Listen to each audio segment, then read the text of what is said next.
Wow.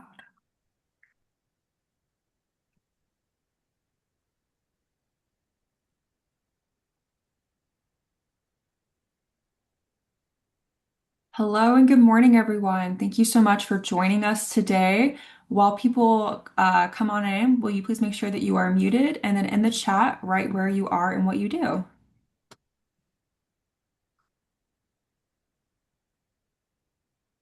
I'll go first. I live in Boise, Idaho, and I am the Chief Marketing Officer for Restfully.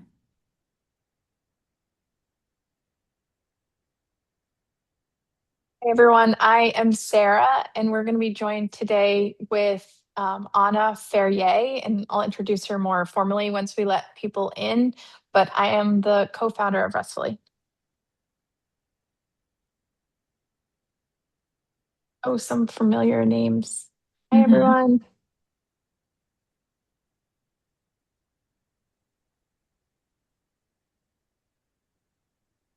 Oh, Washington. I love Washington. It's beautiful. Beautiful.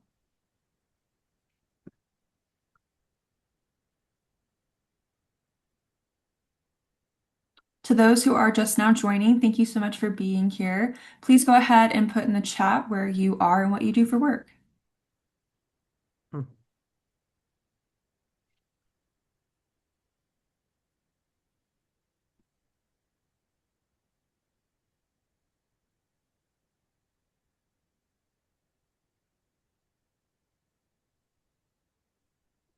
We'll give it one more minute and then we'll go ahead and start.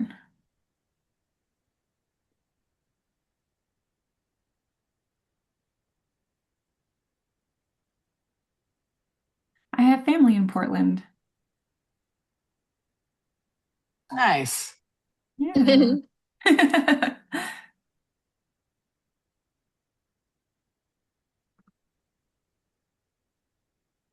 Wow. Yeah. Just, I mean, Anna, I'll introduce you in a second, but I can kind of introduce the people who tend to join our events. I can tell by the comments that there's a lot of these big-hearted people who work with those navigating end of life, and so we have, um, doulas and medical professionals and everything in between. So I just have such a soft spot for kind of the collective people who show up for these events because I just have this sense that the work you're all doing is just so profound and helpful to the world. So thank you everyone in your busy days for coming and talking to us because the topic that I think needs even more discussion than we already give it. So yeah, thanks. Nice to see some of you again. And if this is your first time, I'm excited to meet you. Absolutely. And this recording will be available after the call. We're going to send out in a follow-up email. So if you have friends who want to see it or are interested in the next one, please definitely forward that email to them too. We're always happy to connect with more professionals like you guys. So with that being said, I'm going to turn the time over to Sarah, who is, of course, our founder, and Anna, who will be co-hosting this Lunch and Learn. And just give me one second because, of course, I did it wrong. Okay, so thank you everyone for joining. My name is Sarah Baldwin. I'm the co founder of Restfully, and Restfully exists to help curate resources for people navigating end of life and grief. And we've been doing now for a few months this Lunch and Learn series where we've covered different topics. Oh, and this is actually the wrong topic. Hold on one sec. Can you see the talking to parents one? Yeah. Yes. Okay, good. Thank you.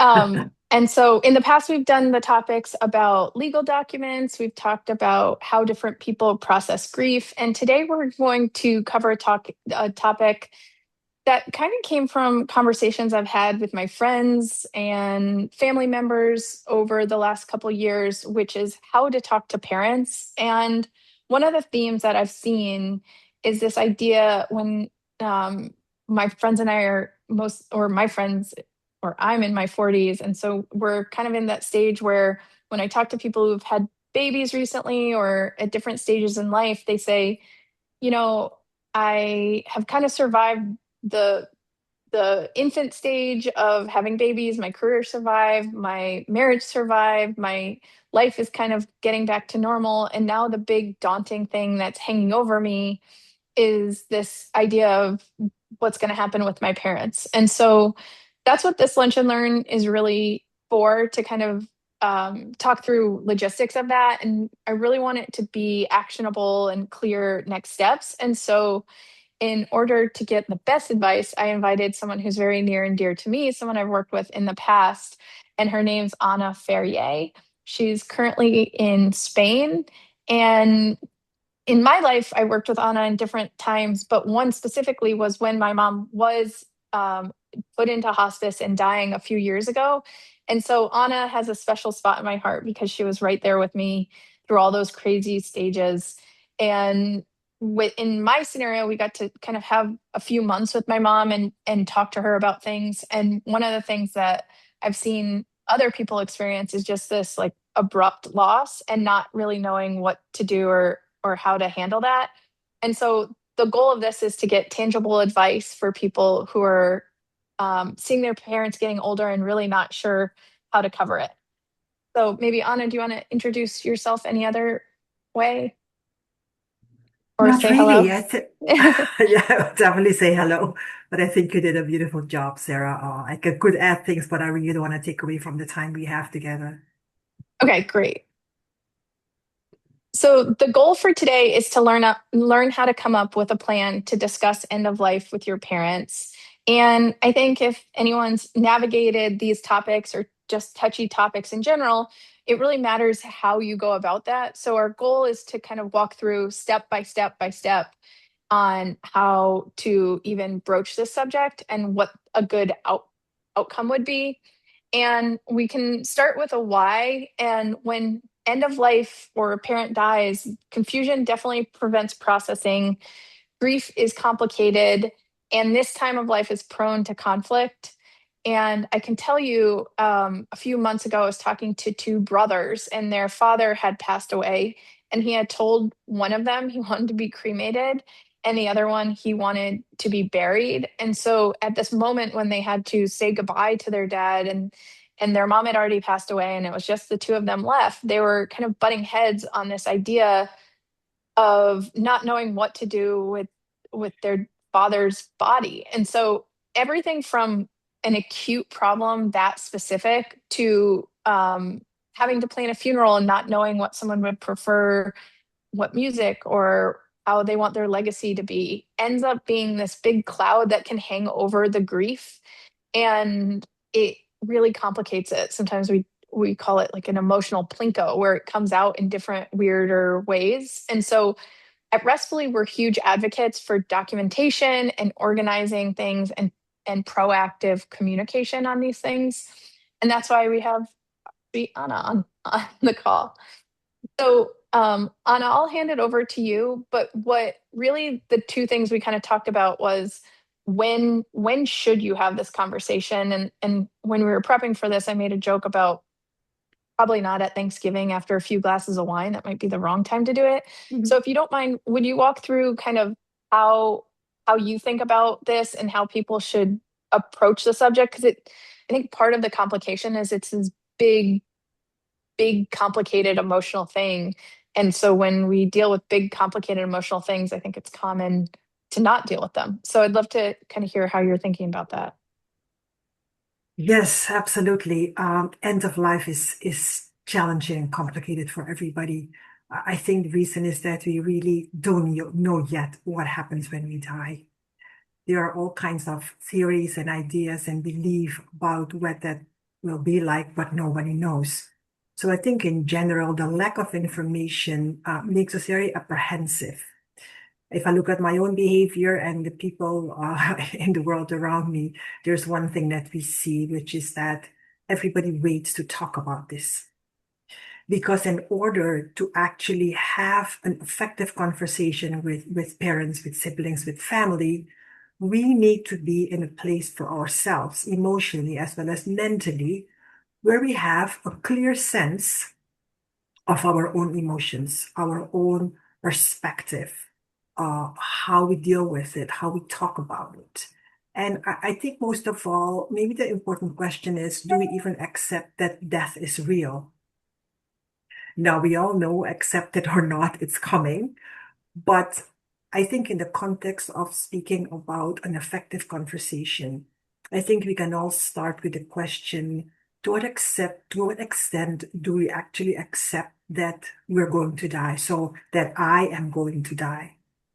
I think for everyone, it is important to start with yourself, because if you are not really comfortable, familiar, or at ease with your own feelings around death, I think it's going to be quite complicated to speak with other people about death, and especially your parents. Would you like me to continue, Sarah, or Yeah, I think that's a good okay? I think that's a good point, specifically that you start with yourself, because in order to have these conversations, you need to show up to these conversations prepared. And Absolutely. if So, you're carrying, go ahead. Yeah. yes. So, creating your own clarity, beginning to create a relationship with your own death, beginning to imagine what it will feel like when you're close to death. What are the things that you would, prefer to happen or not happen? The emotional pieces about leaving your family behind, your partner, spouse, your children, your friends. When we begin to really have more of an image of what it means to us, I think at that moment we can begin to prepare with patience and clear intention the moment and the time to actually speak with our parents. Because what is it that we need to do when it comes to our parents? We have to really understand, who are they? What are their personalities like? What is the culture in the family about around conversations? How can we actually speak to them in a way that they will sit down with us and share what their preferences are or what their fears are, the way that they really want to talk about death? So in order to create that bridge, we have to be interested. We have to be, I'm going to say, empathic, because in order to have the conversation and actually get the information that we would like to have, we need to really connect to their feelings. So this is not something that we can do at that Thanksgiving dinner, or when we have a glass of wine, or, when the neighbor just died or my dog died, because it really requires connection. And, we all have different kinds of relationships with our parents, but what is the scenario that you can create so that you actually can build some connection with them so that they can feel safe? There are all kinds of reasons, motivations why people are not ready to talk about death. So to begin to understand what is going on with my parents, what could be the possible feelings and thoughts that keep them from speaking with me or me and my siblings about this, to begin to explore that. I think that would be, for me, the first step to take. So this is all the work that happens in our own head and especially our own heart, because we need to work with both to begin to feel that we're creating space for ourselves to actually go into that other role. Because yes, it is very challenging for us to talk about the death of our parents. So there you have it. It is not something that we want to even approach. But in order for the process to go well, to support them and the love and the care that we feel for them, we have to do that. So take step number one, be with yourself. I love that. I think that's a fantastic starting point. And then I think when you, assuming someone spent some real time and kind of understood as well as anyone could, um, sometimes there'll be these catalysts in life where maybe someone's aunt or uncle will pass away, and that will prompt them to talk to their parents, because it's like, oh yeah, wait, we don't have a plan for these people. um that tends to be kind of complicated, because it's also, when it's an aunt or uncle, that's now a sibling of your parents. And so, like, how do you kind of unpack that idea that your parents are having to navigate this as well, and therefore, like, how does that dynamic work, or any advice for how that dynamic could work? Yes. I think it is all about observation. I think it is for us to observe what is the emotional state of our parents, because any conversation is the wrong conversation when it's not the right time for the people you want to have the conversation with. So Mhm. if they are mourning, if they are scared, if they are sad, there are so many feelings going on in that moment in time that it might not be the right time for you to talk to them. Of course, what it does, because they have the experience of death, of loss, there is an opening in their emotions. At the same time, there might be too much going on for them at that moment to actually have the conversation with you. So Yeah. my advice would be to really pay attention and get a good sense of what is going on. Personally, I wouldn't do it in that moment, Mhm. because for me it would be too much. Okay. And then how about a family that just literally has never talked about it, right? And this is a common one where people will say to me, it feels morbid to bring it up or almost rude to bring it up. That tends to happen also if there's potentially like an inheritance. There's this like, hey, can we talk about when I'm going to get that money or something? How, Sure. yeah, how, any advice for just this has never been discussed to this needs to be discussed, like those introduction conversations? Yes, I mean something like it has never been discussed, so we don't really know what the response of the parents is going to be. Hmm. So we can say something like, I've been thinking about the time when you or dad aren't going to be here anymore, and I really noticed that I care about that. I really feel that if we can speak about this, we can at least pay attention to your preference, make it so that the things happen the way you want them to happen. Make really clear that this is supporting them, Hmm. that this is not in the first place for you to think about your inheritance. I Yeah. think if it has never been talked about, then we can easily draw the conclusion that this is challenging for the parents and then also for the children. But to begin to make clear that there can be safety and there can be connection and there can be actually an increase on the side of the parents in the context of the control that they have over their process. For us as children to make clear that the more we talk about it, the more they can make it the way they want it to be. Yes, And I love that. also the support that they can get from us as children to not go through this process alone. So I think unless we really have broached a subject and asked the question, we probably will only have fantasies about why they're not speaking or what actually is going on. We will first have to do it. We have to be Hmm. courageous and actually ask the question. Does that make Yes, I love sense? that. Yeah, I love that. And I also think, I mean, maybe this is something you've taught me over the years that the asking the question is actually part of the process. It's how are you thinking about it? What was your parents' relationship with this? What was it like when you were my age and your parents were aging? And those Yes, kinds of questions tend to be really, really, really foundational to getting the information absolutely. to start putting together a picture of how this is going to go for your family. So Yeah. I think the next slide's kind of more of the same. The one thing I will say is in one of the previous lunch and learns, we talked about legal documentation and why, and how incredibly complicated it gets if this is both um, neither legally documented or just documented at all. And I think Noelle from Legato was telling us, something is better than nothing. And so having this kind of understanding of what your parents would want, and kind of to the example of the two sons who didn't know what to do with their father's body, um, the the gold star best case scenario is definitely kind of legal documentation with everything laid out and very clear expectations.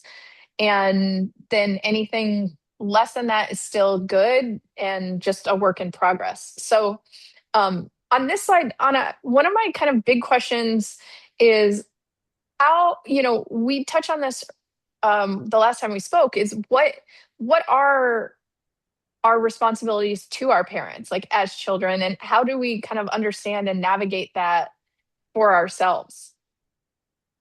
And yeah, I mean, I think it's the summary that the short answer is it's different family by family, but like Yes.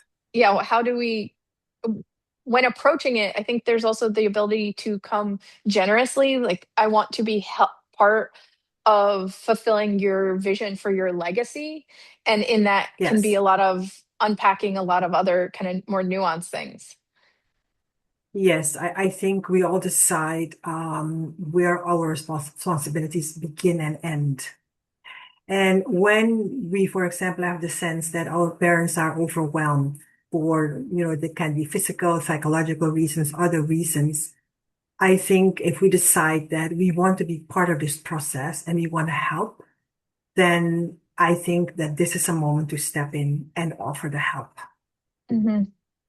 I think it is, I think in general, when it comes to aging, it is one of the most important things we can do for ourselves to be really clear on what our responsibilities are, right? The time, right, all the time before there's the actual moment of death, there are so many things going on. Where do you step forward? Where do you step back? Hmm. I think for us as children to have, how can I say this the best way, to be satisfied with how we have handled the aging process and the moment of death and shortly afterwards, I think it is really important to live and be and act in accordance to our own ethics around our responsibility and not let Yeah, others take us away from that, because our friends do something different or whatever. yeah, To really be I very think that makes clear sense. on that. Mhm. Okay, yeah, I think that makes sense. So here's like what one of the things that comes up is I've spoken to a lot of people who say I bring it up, and I think if you and I were talking to them, we'd probably say, well, did you bring it up the right way and did you have the right approach? So maybe the foundational work's not perfect, but I've talked to a lot of people who say, I bring it up and my parents say, just not right now, or we'll cross that bridge when we get to it, or yeah, it's like we'll figure it out or I'll figure it out. Do you have any kind of tangible advice if there's a family that's just kind of shutting it down, and if and when you would ever say, all right, well, I guess this isn't going to be something we have any conversation about? Yes, I would stay patient, but I think I would really follow up on the last conversation. You can say something like, well, where has our last conversation landed? Hmm. What has actually happened for you? Have you shifted in any way? Tell me right now, Hmm. what are you feeling around that? I mean, there's only so much pushing that we can do. But when we stay patiently and with intention and come from that place, I think the possibility that they're actually going to talk becomes so much bigger when they see that this is important to us. This is something that we really care about. Well, we really care about them. Hmm. Because, for parents often don't want to talk about something because they've always been in the role of the parent. And to actually share the information with the children changes that role because they feel now they're putting their future in the hand of the children. There's also often a feeling of, oh, well, if I say what I want, can it actually happen? Are there the resources, whether it's the emotional resources, the financial resources? Giving away control is really a big deal for parents to their children. They also are sometimes scared that they're putting too much on the shoulders of the children. So to begin to understand what could be the reasons that they're not speaking about this, or their own fear of death, their own, sense of let's not talk about it because if we don't talk about it, it's not actually going to happen. But when you stay with it and when you keep going back to the question, it can happen that they feel courageous at that moment to speak with you. If it doesn't happen, then at one moment you'll have to let it go. But I think I would definitely stay with this question because it is so incredibly important for them Yeah. and for us. Absolutely. I think one of the dynamics that we can also touch on is this dynamic of siblings, and part of it is how are they involved and how should they be involved? And when I bring it up, the topic of siblings, one of the things that comes up for me is this idea that, um to your point, Anna, that it is such a big thing that we don't have all these answers to. But if you can fold in these conversations about end of life, in kind of a lower consequence way, like not when Yeah. someone's having a medical problem, not when someone's hitting a milestone birthday, not when they've just had a significant loss in their family as well. So, like maybe walk us through an ideal situation of a collective family having a conversation about this topic that's not, we need to talk, we need a plan, the siblings are coming in, your kids are now Yeah. sitting mom and dad down and saying, here's what we have to do. I think ideally there's a lot of foundational work that happens before that. So maybe touch on Yes. how this could be seen as a family unit.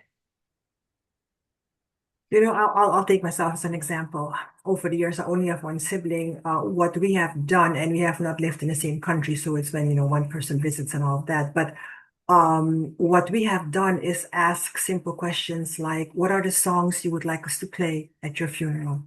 Mm-hmm. And we have gone together over music. We've listened to the songs. We've laughed. We've cried. We have really clarity at this moment in time because it's been going on for the last, I don't know, 5, 6, 7 years maybe. We have real clarity about what are the songs that she really likes. And we actually have talked about it. Well, we would like this song. My sister and I would prefer that song. Mm-hmm. Simple things that actually create the bond, makes the bond stronger to be able to talk about things that are more difficult, like when there is no quality of life, what would you like us to do? Obviously, that is a question that is so much more difficult than ask, Mm-hmm. what are the songs you would like us to play? Mm-hmm. So this is what I have done, what we have done in our family. We have talked about so many different things that are different factors that are part of this process. So when the important question came, my mother right now is ill. She's in a nursing home, so it is right now so much more serious than a few years ago. That I was able to ask her some serious questions that I might not have been able to ask her if we didn't have this sort of this continuous process of becoming more familiar with each other as in what is important. Yeah. So I would say if that is still possible in your family, start talking about things that don't have such a big charge, Uh-huh. things that everybody can participate in and weigh in and really connect. I think the connection is so important, the care, the love. Let them feel the love that you have for Mm-hmm. them. Because I think that makes them more willing to really be in the process. Sure.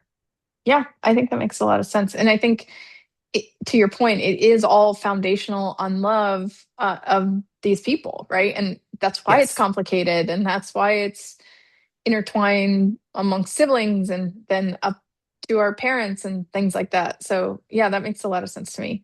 And I guess Oh, I would no, say, no, sorry. oh, yeah, There is no, it's something that I okay. want to mention also, which often makes it difficult that parents don't want to share things because they know that the siblings don't agree on certain things.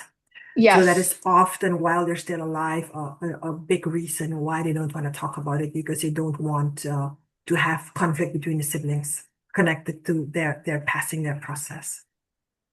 Yes, I see that. And I read a stat a while ago that was something like 60% of siblings who don't live in the same town never spend any significant time together after the passing of their parents, their second parent. Yeah. And so I just think of this like, again, my friends and siblings are really in that baby stage, and how much work goes in to getting these kids to grow up into good, healthy adults and siblings to each other and support Yeah. systems to each other, that if there's this like big question mark that ends up being this big complicated emotional thing, you do all this work just for them to kind of like go their separate ways, which to me feels like such a shame. Yeah, And like I understand it's like you don't want to cause the fight while you're alive, but guess what? The fight's still going to happen, and maybe in a more complicated way without your guidance when someone's absolutely. gone. Absolutely. So Yes. yeah, it Yeah. is really it's really complicated all around. Yeah. That is a Um, complicated piece. But I interrupted you. yeah, I mean, I was gonna chime in with some of the people that are in the room now and in the chat. I can tell have experience working with people navigating end of life, and so Dorian says it's not more morbid if no one is sick and dying. It's just a convo, which I completely agree.